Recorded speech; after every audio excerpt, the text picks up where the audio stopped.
Kali ini kita brainstorming untuk sesuatu yang tabu, sesuatu yang telah didoktrinkan tidak boleh dipertanyakan. Kita harus taat, kalau tidak kita ini masuk kategori manusia atau umat yang tidak beriman karena mempertanyakan kebenaran agama. Tapi sesekali kita perlu untuk kritis dan bertanya setidaknya kepada diri sendiri. Pertanyaannya adalah, kenapa di negara maju banyak orang meninggalkan agama, meninggalkan ritual agama, namun percaya dengan adanya The Almighty atau Tuhan atau Allah, hanya tidak memilih beragama seperti di negara berkembang atau di negara terbelakang.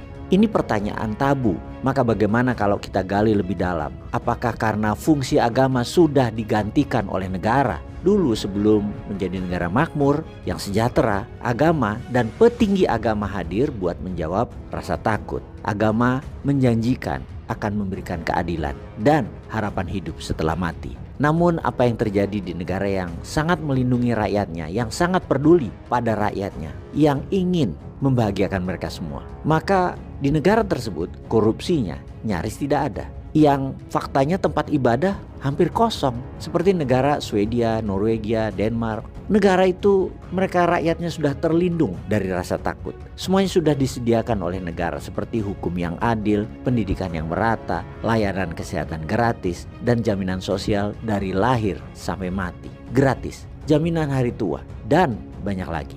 Surga itu sudah di bumi, sedangkan neraka cukup dihindari dengan taat hukum, tidak maling, tidak korupsi, tidak menyalahgunakan jabatan. Tuhan bukan hilang, tapi peran agama yang sifatnya sosial digantikan institusi yang lebih konkret dan efisien. Dan di saat agama dinilai lambat, kolot, bahkan jadi sumber konflik, negara yang peduli rakyatnya hadir sebagai solusi nyata, bukan janji-janji dan doktrin-doktrin agama. Jadi mereka bukan anti Tuhan, tapi udah gak butuh tiket ke surga versi doktrin karena hidupnya sudah tertata. Agama pun berubah, bukan sebagai status, namun sebagai kemenangan pribadi yang bebas, yang mandiri, yang tidak terikat dan bersifat pribadi. Agama bukan lagi sebagai pemaksa, penekan, penghakim, salah benar, meninggikan status petinggi agama, menjual akhir zaman, menjual surga neraka dengan dalil-dalil yang tidak aplikatif.